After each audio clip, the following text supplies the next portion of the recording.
Country. Yo, Drew, what's up, my brother? What's good, big homie? Not much, man. Chilling. How you, bro? Trying to stay safe and free, my nigga.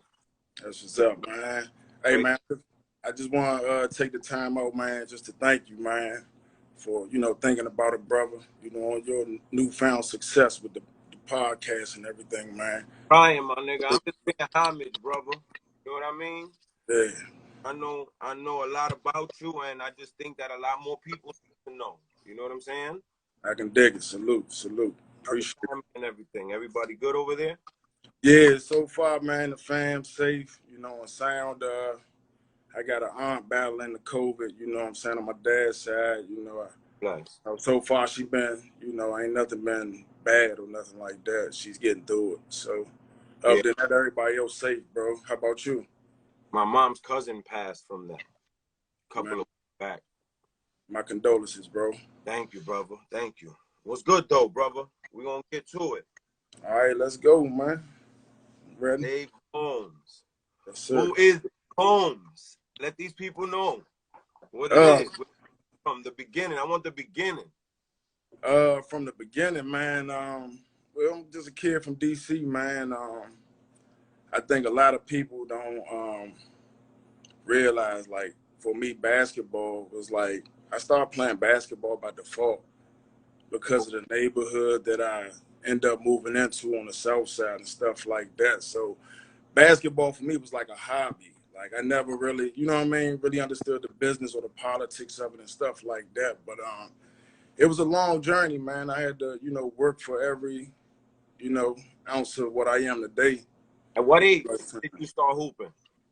All right, so I started, man, when I first played my first organized team or whatever, man, it was in the 5th grade when I first moved to Southeast.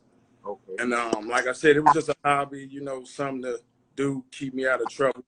Southeast is a different jungle than the city. You know what I'm saying? So it was just a hobby. Played 5th grade year. Actually found out I was pretty good at it. Got MVP and stuff like that. Right away. Say that again? Right away? Like you picked it up fast? Right away. You know what I mean? Just right away. First time playing. You know what I mean? Because I had a little height on me. You know what I mean? 6th grade, we moved on to 6th grade year. I didn't play. You know what I'm saying? Like I said, ended up going to public middle school. Sousa was getting in and out of trouble, stuff like that. So 6th grade year, I ain't play. You know what I mean? I think I started back playing my 7th grade year. Okay. You know what I mean? Because I got kicked out of my middle school. All right. You know what I mean? Just, kids, man. Wrong place, wrong time type stuff. Absolutely. And I was fortunate enough to be able to go to Our Lady Queen of Peace. It was a school, a Catholic school, right up the street from the school I got kicked out of. You know what I mean? And say that again? Junior high school? Yeah, it was like a middle school. Yeah, it was junior high school. Yeah, junior high school. Yeah. Okay. But even in the junior high school, I wasn't playing ball. Football was my number one sport. You know what I'm saying? So, okay. Like I said, basketball was just another hobby, man. Football was my number one sport. And even in the 6th grade, I wasn't playing, like, you know what I mean? I was just in and out of trouble and stuff like that. So I really started, I would say, 7th, 8th grade year were consecutive years to where as though I was getting better. You know what I'm saying? Yep. Still just doing it as a hobby, not understanding where it could take me in life and stuff like that. You know what I mean? Yes, sir. And, that's where it started, right there. And then from 8th grade on, it was just a different experience from that point on. At what age did you start playing AAU? Before high school? In high school? I tried it. It was before high school. It was throughout my middle school year. Okay. And who were you playing with? I was playing with the Maryland Stallions. Well, I started off with the D.C. Warriors. And then Coach Tony Langley and Ed Hill, you know what I mean? I started off with them. And then I ended up going.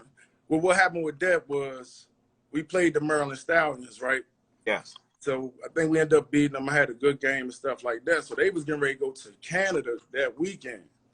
So they asked my coaches from the Warriors if they can, if I could travel with them to help them, win in Canada or whatever. Okay. So go to Canada. I fit right in with them.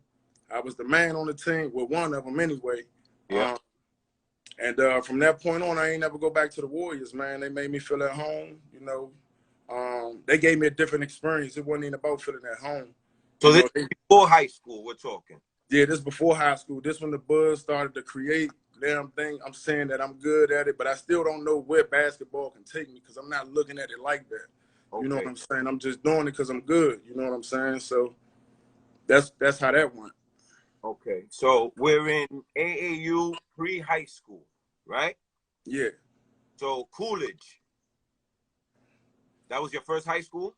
Nah. So it was crazy because from the transition from middle school into my freshman year in high school, yes, you know, it was a lot of schools that wanted me, you know what I'm saying? But like I said, I wasn't really, you know. So the high school I ended up going to my freshman year was Eastern High School. Okay. You know what I'm saying? And it got to a point where I got kicked out of Eastern High School my freshman year. And that's when I ended up going up to Coolidge. Transferring to Coolidge, my sophomore year. Sophomore year. Okay, and who was over there when you got there? When I was over there, Coach Willie Sanders was the guy, and actually one of the assistant coaches, Coach Thomas, he's one of the assistant coaches when I played for the Stallions. So he was part of me coming over there too. As far as the players, Dirk Payne, a legend, DC legend, Al Miller, Ty, rest in peace, Ty, Mike Stewart. We were loaded, man. Okay.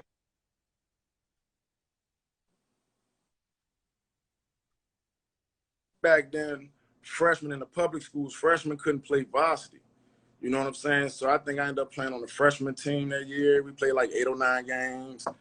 You know what I mean? And then I went to Coolidge. My first year playing varsity, we made it all the way to the championship, man, and we lost at the buzzer off a 3-pointer to Anacostia.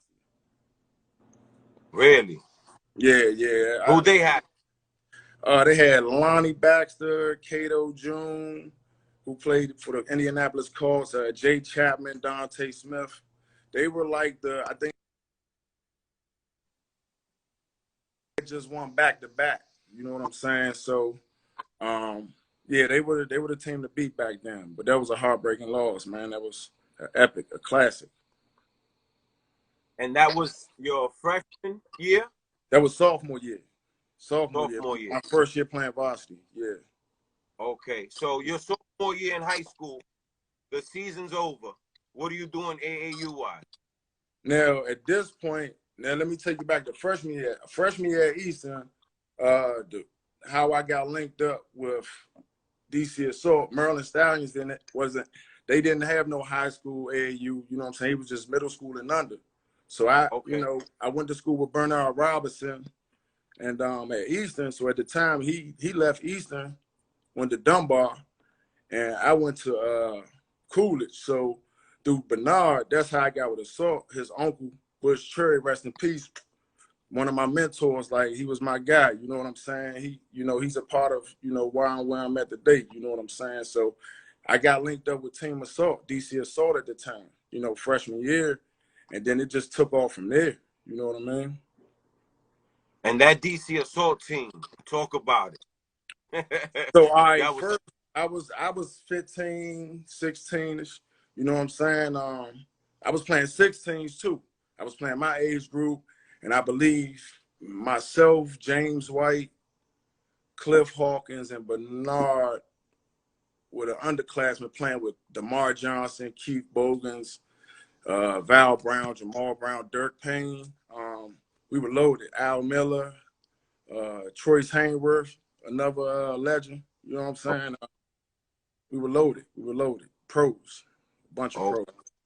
And how'd that go? How'd that AU circuit go with those guys? Oh man, it was wonderful. Cause see, I was the young boy, so you know what I mean. I'm just picking up and learning from them. You know what I mean? Like I was one of them young boys. Like I wasn't in awe. I knew what was around me, special talent and stuff like that. But I was always trying to prove myself. You know what I'm saying? Like let people know that I belong. You know what I'm saying? So it was a surreal experience, man. Like I tell people to this day, DeMar Johnson, man, like he's probably one of the craziest players that I've ever played with. I got a chance to play with him one summer. You know what I'm saying? And Okay. he was the next Penny, man. You know what I mean? He was the next Penny Hardaway. 6'9", can do it all. Just a special talent amongst a whole lot of other guys. You know what I mean? So yeah, man, it was some good times back then. We ain't quite win it all in the big time. I think we lost to we ended up losing to Jason Capono and those guys, I think in the semifinal. Jason Capono went nuts. He went nuts on us. Yeah, he went nuts. We ain't had nothing, you know what I'm saying? We ain't had nothing for Jason Capono, but I don't think DeMar played that game. A couple guys didn't play that game, you know what I'm saying? Bogans wasn't there, I don't think. You know what I'm saying? But I think that's as far as we went. I went with them that year. And then going into the next season when them guys left, when the torch was passed on to us, the youngins, we ended up winning the whole thing out Cali. You know what I'm saying? We started bringing in more championships. You know what I'm saying? Sustaining the name of DC Assault. You know what I'm saying? And what was that team looking like?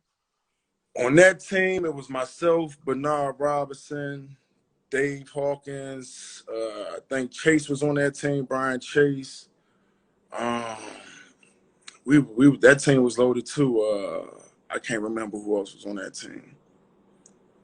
But that was the core. Cliff Hawkins, my guy Cliff Hawkins. That was the core to, you know, the group right there. You know what I'm saying? The major players. You know what I'm saying? So at this point, you're playing with pros. You're playing with all these D1 talents as a young boy. Yeah. What is that doing for your confidence as a ball player? I mean, it was doing everything, knowing that I could, you know, play amongst, you know, I already went into it because my resume up until that point, you know, I had to battle. Like I said, I didn't understand the politics or the business side of the game. You know what I'm saying? Until very late into my pro career. You know what I'm saying? So, you know, I really, you know, it was just like going to work. You know what I'm saying? Like, I did what I had to do, far as, you know, just typical gym shit, Dave stuff. You know what I'm saying? Like getting the work done, putting my head on, going to work, and, you know, things of that nature. So this is going into your junior year. So going into my junior year, see, it was a lot going on from my sophomore year to junior year because my sophomore summer, AAU-wise, I wasn't able to go to ABCD camp due to politics. It was a guy here named Andre Scott that was ranked higher, you know what I'm saying, 6'10" guy that could shoot it, you know what I'm saying, and stuff like that. So I got to go to ABCD camp. Okay. You know, that following summer. Yeah.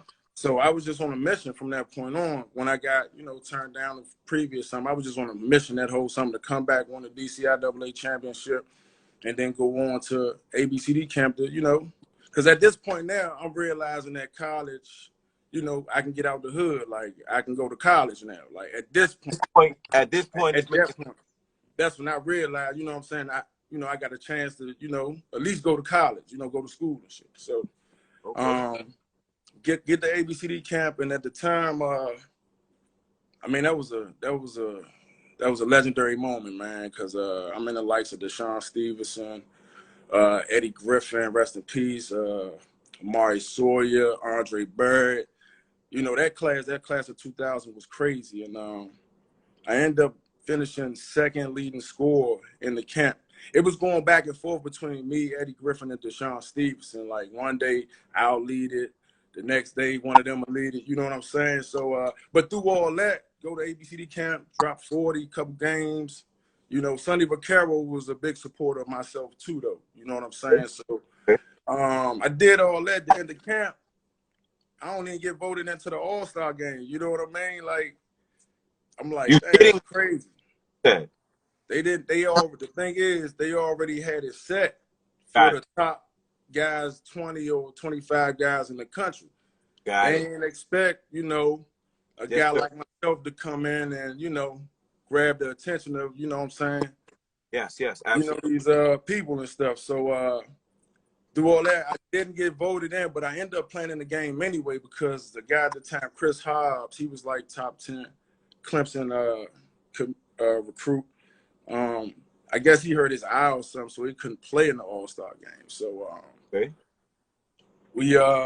I ended up getting in the All-Star game, doing my thing, man. We ended up losing. It was a classic game. It came down to the layup at the end, fast break, man. You know what I'm saying? So I think that's when Dave Holmes was officially on the scene. You know what I'm saying? From that point on. After the ABCD camp. Yeah, so check this. After ABCD camp, now my man Cliff, he's like my best friend, my ace. He's at Oak Hill. You know what I'm saying? Okay. So after that summer over with, he like, man, I think you should, come up here, Oak Hill or whatever. You know what I'm saying? They travel this and that, powerhouse or whatever. So I'm like, oh yeah, I go. So I'm like, yeah, I'm gonna go to Oak Hill. So now it's time to go to Oak Hill. Okay. You know what I'm saying? Pulls up to my crib. I backed out, man. What? I backed out. I say, nah, man. Back then, man, I was so DC, man. I love my city so much, man. If you ask anybody, man, like I was DC everything. So I backed out. I say, man, I can't leave the city without getting a jacket, winning this DCIAA championship, man. I got to run this back. You know what I'm saying? Like everything, the jacket was everything back then. You know what I'm saying? Okay. It was heavy competition everywhere. Explain that. Explain what that meant. What, the jacket? Yes. I mean, you winning the DCIAA championship, so that means you're the #1 public school. So when you won the DCIAA championship back then, you go to states and you play the #1 Catholic school in the area, and you get to play at the Capitol Center where the Bullets used to play at, the Wizards. You know what I'm saying? For #1 in the area. And back then it was either DeMatha or Gonzaga. You know what I'm saying? It was between them two back then, two powerhouses and stuff. You know what I'm saying? So Curl was in there here and there, but it was mainly Gonzaga and DeMatha. So to get that jacket, the trophy, and to get them jackets to wear the next season, that meant everything to us back then. You know what I'm saying? Okay. So, I was like, nah, man, I'm going to stay, run it back. You know what I'm saying? So ran it back. We ended up losing in the semifinals, didn't make it back to the championship. You know what I'm saying? And it's crazy because Oak Hill ended up going #1 that year. The year that you declined to go. The year that I declined to go. Okay. So now we fast forward summer, my last summer playing AAU, 17 and under. I'm killing stuff right now because I'm still not where I think I should be in the rankings. Because back then you had the hoop scoop and all that stuff back. We used to look in the magazines to see where we was ranked and stuff. So I'm still like top 150. So I'm like, what? Like, I wasn't the guy. Like I said, I wasn't with the politics of nothing. I wasn't flashy. I just came in there a walking double-double, 20 and 14. You know what I'm saying? 28 and whatever, 13. You know what I'm saying? Like, it wasn't flashy. Like, I just got it done type shit. So at this point, man, I'm like, we lost. You know what I'm saying? I take care of summer. You know what I'm saying? I do my thing during the summer. So now I got an opportunity, a second opportunity at this point, which don't come around often when it comes to powerhouse schools. Got a second opportunity Absolutely. to go to Oak Hill. You know what I'm saying? Going into my senior year. You know what I'm saying? There was a lot going on, up at Coolidge. You know what I'm saying? I love Coolidge. You know what I'm saying? But, I needed discipline at that time. My grades was messed up. You know what I'm saying? I wasn't doing what I was supposed to do, as a student athlete. So, so at this point, now I agreed to go to Oak Hill again. And okay. So now he comes to the crib. Now we, I get in the car. We take that 6-hour ride, Malva Wilson. Yeah. So let me tell you about that trip. So you ride like, as soon as you get into the city of Gatelax, which is Virginia, it's the mountains and stuff, like on the borderline of North Carolina, right? Yeah. You got to ride 40 minutes up a mountain, 35, 40 minutes up a mountain to get to Oak Hill. Like, so we get to that point, I'm like, man, I don't know about this, Joe. I'm ready to go back home and all that. My man, like, dog, stop playing. You know what I'm saying? Like, I'm ready to, because I ain't used to this. You know what I'm saying? Cow, deer, all types of animals. You know what I'm saying? Like, so anyway, get to Oak Hill that year, man. And what some people don't know, man, like, Steve Smith, the coach, man, I almost got kicked out of Oak Hill like 4 times. He was ready to send me home. You know what I'm saying? Because I just didn't have that discipline as a player. Like, I wasn't used to a man telling me, you know what I'm saying? In that structure, you know what I'm saying? Like it is. Like Steve Smith is a legend, you know what I'm saying? So it's a certain way, you know, legends do things. You know, it's the reason why you're a legend. So I just wasn't with all certain things up there, different lifestyle mountains. You know what I'm saying? We can't really interact with the girls up there. They on one side. You know, it was different. So, but so we get through that year, man. We #1 most of the year. Go to Christmas tournament in Hawaii. We beat Tyson Chandler and them in the championship. Dominguez. Then we had to run it back with Dominguez. Who's on your team at this point? At this point on that Oak Hill team, I was playing with my man Cliff Hoggers at the time, Rashad Caruth. That's a legend, a Georgia legend. Like, he shooter, like, you know what I'm saying? He got, you know, caught up in whatever, but that was a legend right there. You know what I'm saying? Rashad Caruth, Cliff, Sagana Jop, who went, I think he went like top 5, Abdul Jameh, Luke Whitehead, Chris Williams. You know, it wasn't, you know, really stacked with pros like that, potential pros, but, you know, we were stacked enough. You know what I'm saying? We had dogs on that team. You know what I'm saying? And we ended up running it back with Tyson Chandler and them later on in the season out Cali on their turf. And they ended up beating us, man. And from that point on, they took the #1 spot. So we was just scoreboard watching the whole way, like winning out and wanting them to lose, but they never lost. So we ended up #2 in the country that year. So that's how that went. That was your senior year at Oak Hill.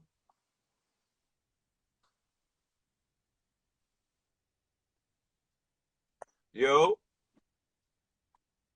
Oh, yeah, like, your Wi-Fi was lagging. Oh, my bad. Yeah, I went through high school. I went through high school without getting a chip, bro. Through all that, you know what I'm saying? You know, that shit still stick with me to this day a little bit. Yeah, and see, that's another thing. Like, as long as you know you put that work in, lied at the end of the day.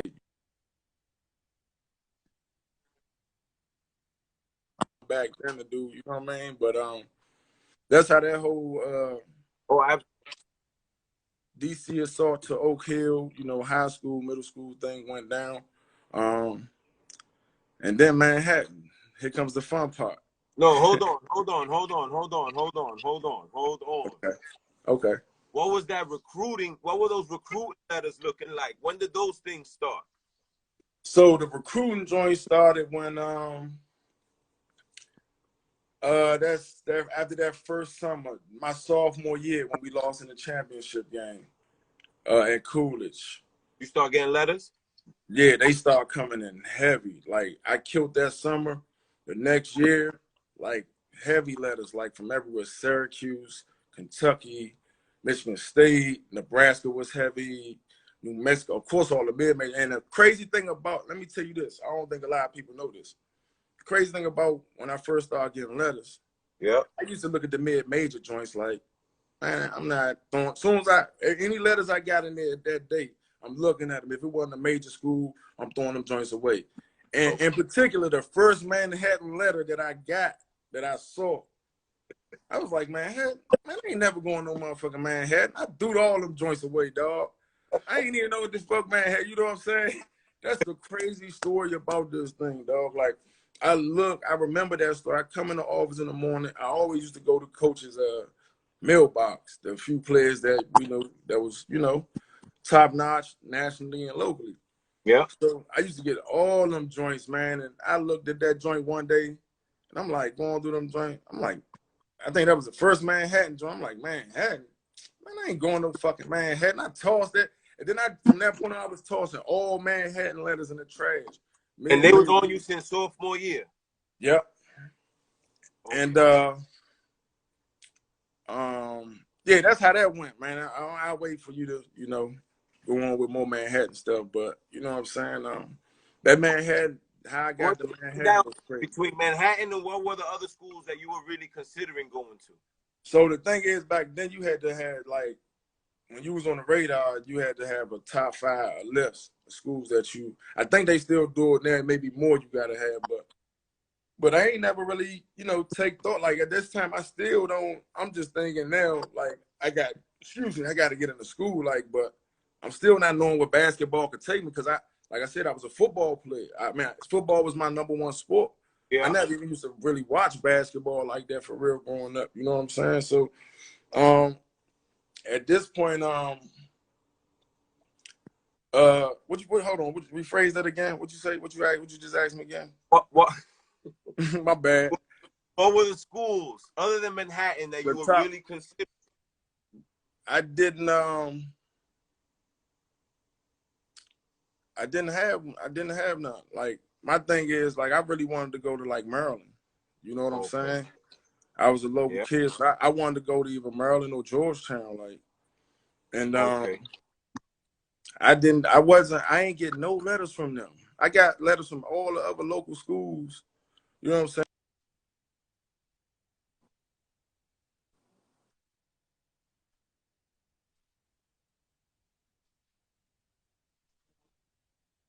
Yeah. So or around the assault time, and I got the best rebounder. I killed. You know what I'm saying? And I just don't understand why, I ain't get no letter. I ain't get one letter from Maryland. So at that point, I wasn't really, it was just whoever offered me a scholarship. You know what I'm saying? At this point, like, so I ain't really focused on the top 5 or nothing like that. Like, Manhattan was really like,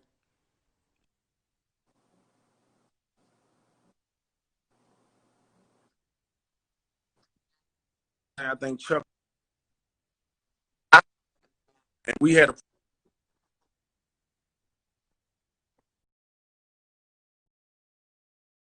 down there did my thing. They had a relationship. You know what I'm saying? He had a relationship with DC Assault, so I had a relationship with Chuck Martin, and Chuck Martin is really one of the reasons why I chose to go to Manhattan. On top of when they brought me up there for Midnight Madness to, like officially commit, they had like Who Angie was there? Martin, they Hot 97, huh? Who was there at Manhattan when you went for your visit? Uh, Jerry Johnson, Darrell Brown was the man on the team. Yeah. Ken Kavanaugh was there, but Ken Kavanaugh had left. I think he took a job overseas halfway through the year, Christmas time. The real Brown was the man, Justin Jacquet, Jerry Clark, Willie Haynes, Bruce Seals. He was the son of an NBA player. He was like one of the popping names. That was Gonzo's guy, you know what I'm Okay. saying? When I was before I got there. He was the Lou Flores before I got there. You know what I'm saying? Okay. So, but yeah, man, that's how that Manhattan thing went. My, relationship with Chuck Martin, he went up there after, grinding to get to where he was, it's one of his first assistant coaching jobs or whatever. And yeah, that's how I got to Manhattan, man. Yeah, because till this day, you were the highest recruit ever recruited by Gonzo to that school. Oh, still to this day? Who has 2020? gotten since? I mean, I don't know. I mean, some names went through there. My man C.J. Anderson, Artie was a high recruit. Jeff Xavier, Devin, Austin. They had some high recruits. I ain't know it's still to this day. Yeah, Gonzo's is you. Okay. And that freshman year, what do you think prepared you mentally to be mature enough to get through this college basketball thing? Because from what it sounds like what might have held the schools back that you wanted was your outside of basketball shit. You know what I mean? Yeah, I mean, like I said, man, like that whole process, man, I wasn't into it, even like the kids are today. Today, like back then, dudes knew they was gonna be pros. They knew their dream and what they were striving for. You know Yeah. what I'm saying? From the jump, like this was new. Like I said, this was a hobby for me. So I'm just trying. At this point, at a certain point, I'm like, all right, this could get me out the hood. Now I ain't thinking about a regular job. Now I can go play ball in college. You know what I'm saying? Like this would get me to college. So I mean, I don't know, man. Like it's a lot, man. It's a lot, man. It's a lot. It's a lot. I can imagine. You know what I'm saying? Like, So but take your freshman year, first fresh, at Manhattan. freshman year, dang, freshman year, it was crazy because like you said, just mentioned, I was, at the highest recruit at that time, coming from Oak Hill. So the buildup was, you know, I think this was Gonzo's second year in this tenure at Manhattan. Okay. You know, he's coming off being the #1 recruiting coach in the country. He got the job there. So the buildup was crazy. You know what I'm saying? I came in 30 pounds overweight, though. They ain't even recognize when I got to campus because I took the summer off, got to my head a little bit. Now I'm seeing what's going on. You got comfortable. Got comfortable. You know what I'm saying? Like, get there, overweight, whatever, they get me in shape. The buildup is there. Turns out that once the season got there, I had to sit out the first 6 games of the season. You know what I'm saying?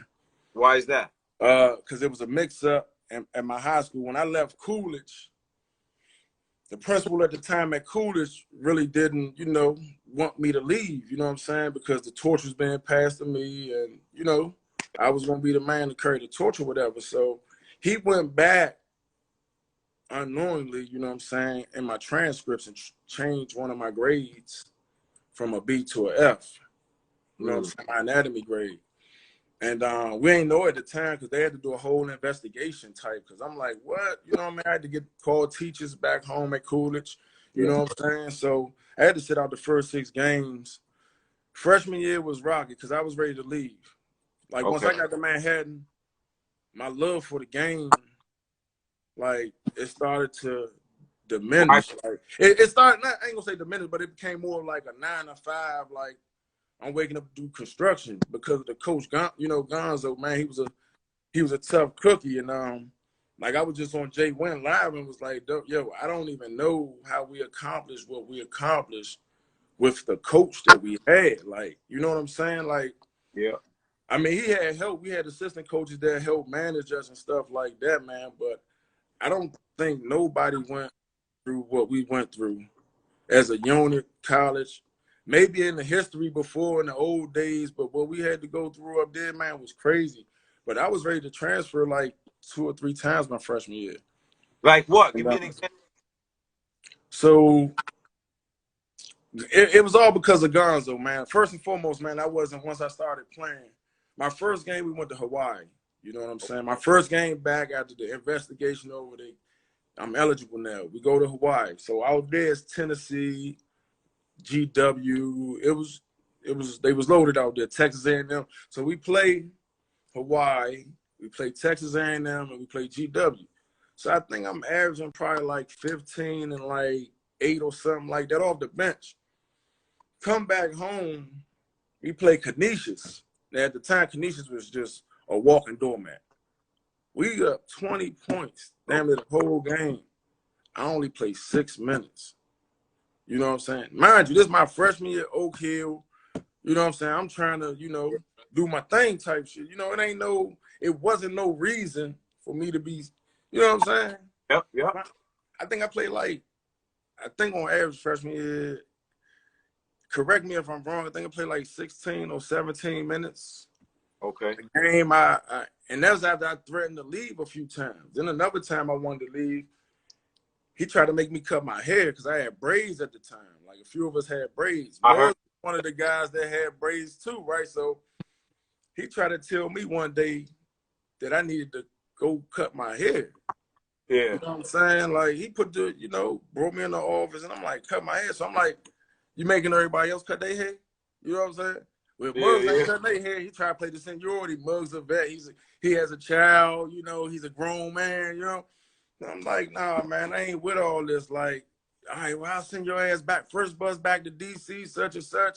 I bet I'm not cutting my hair. So it was 2 or 3 times I was ready to leave, man. Like, but overall, man, freshman year, it was bittersweet, you know, because I didn't win that rookie of the year. Okay. I still hold on to that. I to this day, I don't know how the guy won it. You know what I mean? Like, yeah. I think at the time I won like 3 or 4 rookie of the weeks in a row. Okay. First time that was done since like 91, 92. You know what I'm saying? And this kid, all rookie team, right? I made the all rookie team, but I didn't win that rookie of the year. You know what I'm saying? And I lost to a guy named John Reimold from Loyola, who averaged 14 points. I think he played like 28 to 30 minutes a game. They were walking. I think they ain't even win nothing but like 5 games that year. Okay. Meanwhile, I'm averaging 9 and 6, playing like 15, 16 minutes a game, rookie of the week, 4 weeks in a row. You know what I mean? So yes, it was kind of bittersweet that freshman year. You know what I'm saying? And then we went forward. That was my first losing season playing organized ball. Like I never had a losing season up until that point, freshman year. We went like 14 and 15. So it was bittersweet, but you know, we played, you know, good competition. And at that point I had to prepare myself for the real, you know, because the real was leaving that year. Yeah. He was the same year, the power forward. So that was the sweet part about it. I got to learn a little bit from Darrell and some of the older guys that were on their way out. And that's how freshman year went. And then, you know, moving on. That's The summer between your freshman and sophomore year. yeah. What are you doing to come back a better version of yourself? So first and foremost, everybody had to do the first couple weeks of summer school. If your grades was up to par, they just wanted you to do the first couple weeks, get it over with. So did summer school. So whenever I used to go home, I used to play in summer leagues, the Kenner leagues and stuff like that, Herbos, whatever. You know what I'm saying? So, but at this time, this summer, you know, the night before I was about to go home, complete a summer school, me and this kid, Bruce Sills, NBA baby. Yeah. You know, we up in the dorm, summer school. We ended up getting into a fight, man, and I ended up breaking my hand. The day before I'm supposed to go home, I'm supposed to go home and then go to ABCD camp to be a counselor, a camp counselor. Like I was going home for like a day or two, then I was going up to Jersey to ABCD camp. But I ended up breaking my hand, so I was out that whole summer. You know what I mean? Okay. I ain't played that whole summer, so but I ain't really I wasn't able to get back into the gym until I think I got back to Manhattan. You know what I'm saying? Where you know, the conditioning coaches and stuff like that, all season workouts. But so I ain't have a summer basketball summer that summer. Did you miss any of your sophomore? Excuse me. Did you miss any of your sophomore year because of the hand? Nah. By the time the season came around, I think by the time preseason came around, I was back. I was now back. we 4 year, Manhattan. Sophomore year. Say that again. Who's on the team at this point? Your sophomore year. Who's on that team? So first and foremost, man, one of Harlem's finest, man, Muggsy Green. You know what I'm saying? One of the best point guards in New York history, man, legend. This was actually Lou's first year. Okay. Lou's first year in the mix. Jared, my man JB, Jason Benton, Justin Jacquet still on the team, Noah Coughlin. We still had like a couple vets. I think they were seniors at that time, juniors or seniors. But the core of the group was, you know, me, Jared, Muggs. You know, I mean, it was a collective effort, but, you know, Lou, me, Muggs were like the big three. You know what I'm saying? Okay. And what's that season? How'd that season pan out for you? So that season, I think we came like one game of winning, you know, the regular season in the MAC. It was actually a first 21 season. I think we ended up 20-9. We went to the conference tournament. I forget who we lost to, man, but we ended up losing, not making the NCAA tournament that year. But that year we got selected to go to the NIT. Okay. So our matchup draw was Villanova. You know, they was loaded at the time. Ray Buchanan, I forget, point guard. He's from out this way. He was playing with them. They was loaded. You know what I'm saying? So we go to Villanova. Jay Wright, the coach at the time. I think Jay Wright had just took over the job there and stuff like that from Hofstra. Okay. And at halftime, we're up 20. All right. We're up 20 against Villanova at halftime. Like we're doing our thing out that joint. Yeah. But once again, man, Gonzo coming that joint tripping. He messed up a good thing. And at this point, I mean, it was selfish of us. You know what I mean? We ain't wanted to end, but the way that halftime joint went in the rest of the game when he was coaching us, man, he was like, you know what? Fuck it, man. You know what I'm saying? Like, let's go ahead, pack this up on spring break. Like, through the course of the game from halftime, like, we up 20. Yeah. We strapping up and everything. Like, you know what I'm saying? This Villanova on the road. We on the road. You know what I'm saying? Ain't no need for you to come in here and ruin the mood. Like, we doing everything you ask. Like, you know what I'm saying? Like motivate us, like give us a tight, coach us in the right way, in the right manner to close this game out. You know what I'm saying? And long story short, man, they came back and won the game, man. You know what I mean? And we went on spring. We was already had our bags packed. My man Justin Gallon, mom and dad used to come to the game. You know, that's right up the road. So we brought our bags just in case we lost. You know, we Yeah. ain't going to the game wanting to lose. Like I Of said, we course went not. wanted. But throughout the course of the game, like Gonzo messed up a lot of, you know what I mean? Like he impacted a lot of like games, man. Like in, you know what I'm saying, monumental moments. You know what I'm saying? So that's how the sophomore year ended. But we NIT now creating a buzz because, as you know, at that time, I don't think the Knicks was. I don't think no team in New York was professional teams was doing anything but us, Yeah. and maybe the Yankees. You know Okay. what I'm saying? Yeah. So you know how it is up there. Any team that's doing something from the city behind it. So Yeah. created a little buzz that year. You know what I mean? And that's how the sophomore year. And how were you playing your sophomore year? Sophomore year. Like I said, I didn't get that rookie of the year, so and then I broke my hand. So I was just ready. My main thing was like, you know, I always used to wait. At that point, I had to wait because I broke my hand during the summer, but I used to wait. I ain't used to work on my game like that. You know, like the fundamentals and stuff. I go play open gym. You know what I'm Yeah. saying? But far as I never was the type to work on my game outside of I practice or something like that. You know what I'm saying? Like on my mechanics or nothing. I just used to, if y'all playing pickup, I'm there type, you know what I'm saying? So sophomore year, man, you know, that's how that ended. I don't know if one thing I do regret while playing at Manhattan is that I ain't playing summer leagues up there. You know what I'm saying? Yeah. Like I think that you know, that's one of the things now, like now that I see everybody branding themselves.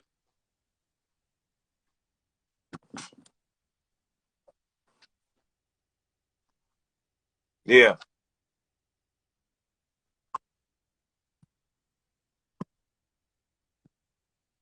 Always a people person and never thought I was better than anybody. So I was a different type of star. But I just wish that I could have went back and just was able to market, you know, take advantage of that at the time. You know what I'm saying? But Got you. Yes, sir.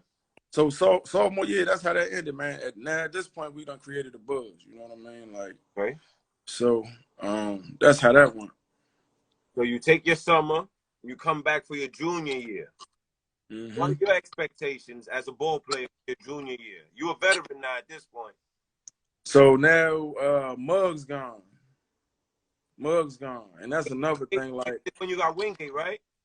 yeah, that's the crazy thing, because going into that summer, I was so hurt because my one of my goals, and I know a lot of the teammates' goals were to get Muggs a championship. And I, some of those guys, I was you there. know what I'm saying? I was there. Yeah. Like, come on, man, we get him a champ. So that blew me. So now it come to a point now where I'm like, damn, Muggs gone. Who the fuck is gonna replace Muggs? Like, there's no way we got somebody that's gonna be able to replace Muggs. Like, Yeah. he's a legend. You know what I'm saying? Like, That's a fact. so Wingate and Kenny came in, you know what I'm saying? Yeah. Kenny Myers, you know what I'm saying? Two guards. So at the end of the day, you know what I'm saying? I decided I was gonna stay. You know what I'm saying? Me and this kid, James Reeves from Niagara, we were talking about leaving together, pairing up, going to Pittsburgh, because Pittsburgh was going to take both of us, you know what I'm saying, at the time. Okay. But you know, my brotherhood that I done built with my brothers and stuff like that up there, you know what I'm saying? I was Yep. like, all right, let's see how this joint go. You know what I'm saying? Like, let's see how this go. You know what I'm saying? So I didn't think, you know, we was gonna, like I said, with the rookie point guards coming in, you know, I'm like, Muggs, them big shoes to fill. Like I just didn't know how we was gonna, you Adjust. know, Yeah. adjust to maintain the momentum. You know what I mean? So they come in, man, and they did their thing, man. You know, with the leadership, I think that's the year Lou actually took off that year. You're a That junior. was junior year. Lou took off. I Okay. think that's when that dynamic duo, because at this point now, me and Lou are the leaders of the team. All right. You know what I'm saying? I ain't gonna say, I lay it on the court. You know what I'm saying? Sir. And is an approach to, certain things, and I may not have taken the right approach in certain practices or boycotts and stuff like that, but I was just making the stands. But I was a leader nonetheless. You know what I'm saying? Like, and Jared was one of the leaders. I think he was a captain at that time. So at this time, man, we like, I think we always used to get off to like a rocky start in the beginning of the season. Okay. And I think actually that year we went on, I think, a 12 or 13 game winning streak. Okay. We had the #1 winning streak in the country for 24 hours. That's your junior year. My junior year. Like, things started clicking. Lou was rolling. I was rolling. Everything was rolling. Wingate falling in line, Kenny falling in line, doing anything. I think Mike Connor-Velchik was there. So we rolling at this point. Everybody understand their roles. We go into the MAC tournament. Our #1 goal at that point was to win the regular season.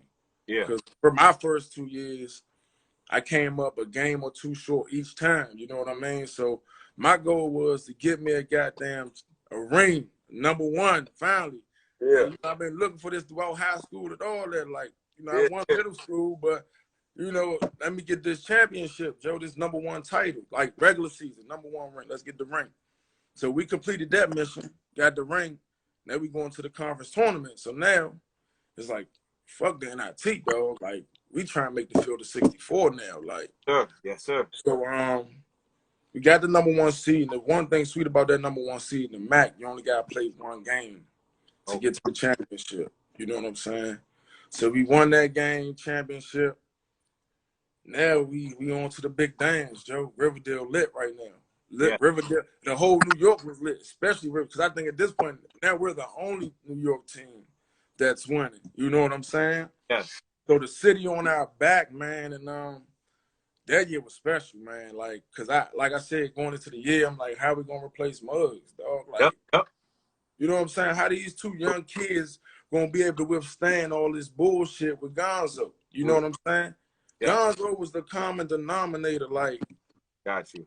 And I think at that point, like, I lost my love for the game. I was losing my love for the game. It's like I was just coming in that joint. I think a lot of us were just coming in that joint, looking at it as a job. Like, let's just come in here, clock in, clock out.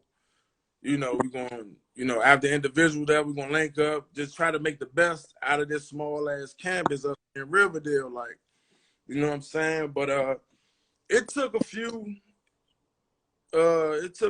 times of me going back and forth with him, like, Gonzo, like, look, Slim, for real, like, I know you control the scholarships and all that, but we'll walk. I got these, they are going to follow my lead. You may have a couple that's going to, stay here, but ain't no team without us, Slim. You know what I'm saying? Like, if it ain't about basketball, Slim, you know what I'm saying? Like, a lot of the stuff he was teaching, and then the thing is, like, Lou was the only pro. Lou was the only pro in his eye. Like, I think Gonzo messed his own career up because I always say my junior and especially my senior year, that George Mason team that made that run to Final Four, yeah, that was us. We was better. That was us. But he didn't utilize the guys on his team. Like, we had talent, bro. We had talent both of those years. Like, and but that's just how that went. Your junior year, y'all go to the dance. This is when y'all played Florida in the first round? Nah, this when we meet Syracuse. In the first round. Yeah, we got that I think it was a 4-13 matchup. 4-13 matchup against Carmelo, Billy Edelin, McNamara freshman year, Josh Pace. Melo was dogging. Yeah. Nah, actually my man Floopy, Jared Johnson got the best of him. In that first round game? Yes, Jared had like 23 and 10 or 11. He went out like a senior, yo. Like, man, he played like a grown man, dog. Like, yeah, he got the best of them. He put the back and got to work. Hey, look, I can say, you know, yeah, he gave Melo on them niggas at work. Like, you know what I'm saying? I think what saved them that game was this kid Billy Edelin out of PG, out of here. You know what I'm saying? Billy Edelin, and I think Josh Pace was coming up big, you know, and kind of like got him through. Then Jerry McNamara caught, you know, foul late. Then they ended up beating us by like 8, 7 or 8. Hey, y'all gave him hell. Yeah, most definitely. Right after y'all, that Melo tore that whole shit up. Yeah. That was his lightest game against us. Like, you know what I'm saying? Like, that's a but fact. yeah, they tore that shit up after that. Like, what was that feeling like though, man? That NCAA setting, you playing against different dudes, like that was like, so the thing about the tournament, man, like coming from a mid-major, like the media exposure, like doing your walkthroughs, practices, you got some fans there, you got CBS all around or whatever network that we were on at the time, like in your practices filming, and you know what I mean? This stuff that the major schools get to see on a weekly basis, like, so it was surreal, man. Like, and then just we're in the Boston Garden, you know what I mean? Like, that's like coming out in Madison Square Garden. We on the Boston Garden, the checkered floor, you know what I'm saying? Like, it was different, bro. Like that tournament atmosphere is something different, bro. How could you explain that feeling when you're walking out that jump ball and you see all those people there, all those cameras? Hey, listen, so time right now.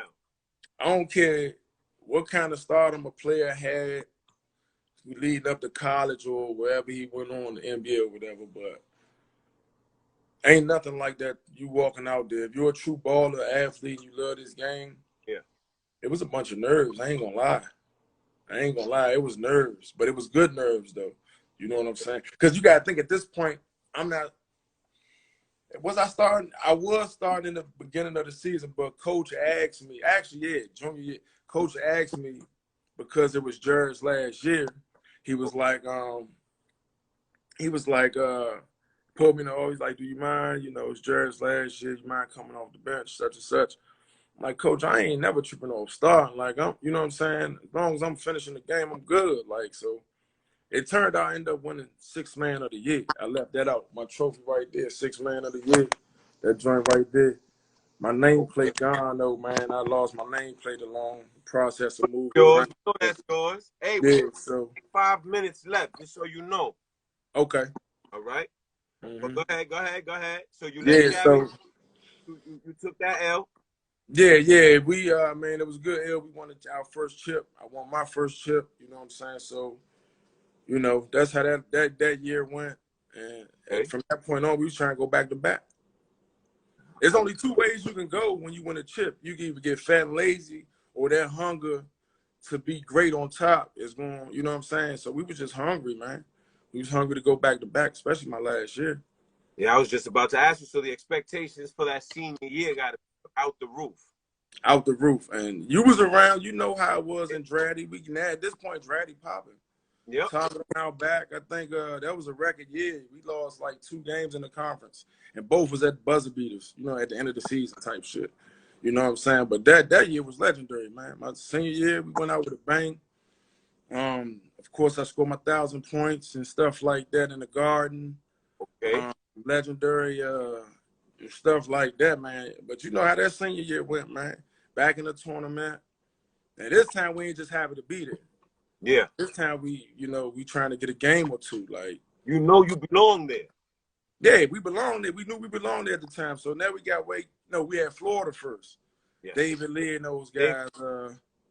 We got those guys out of there by 15. I think that was the lowest point total he scored in his career at that time. You know what I'm saying? Who's on your team your senior year?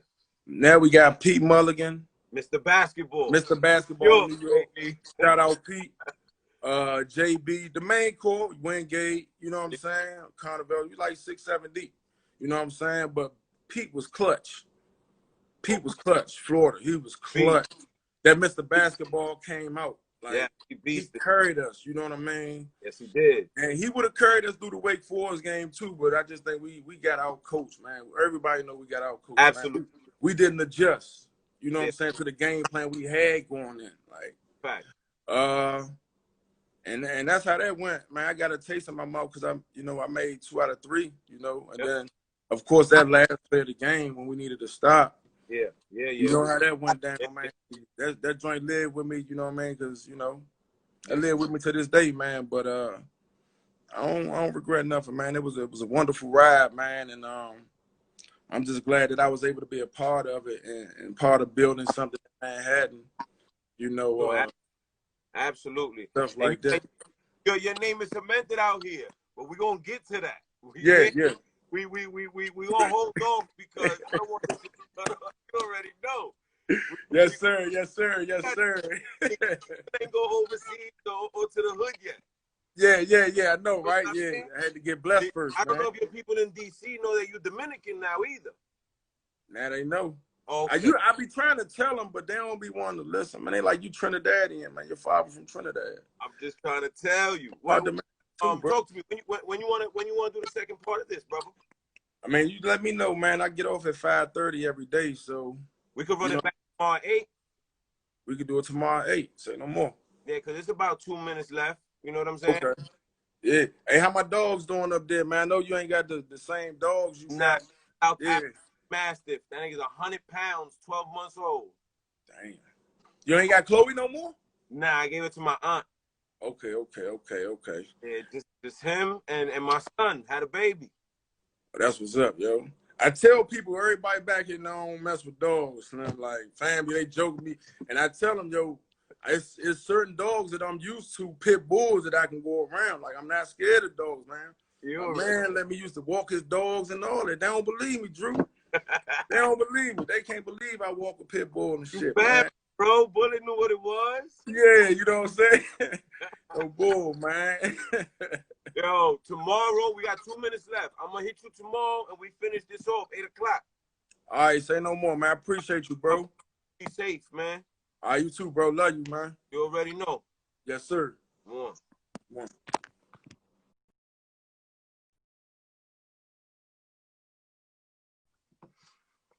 Y'all already know, man. We're going to finish this off tomorrow at 8 o'clock. We get the rest from the D.C. legend himself, Dave Holmes. Y'all be safe. Y'all be easy.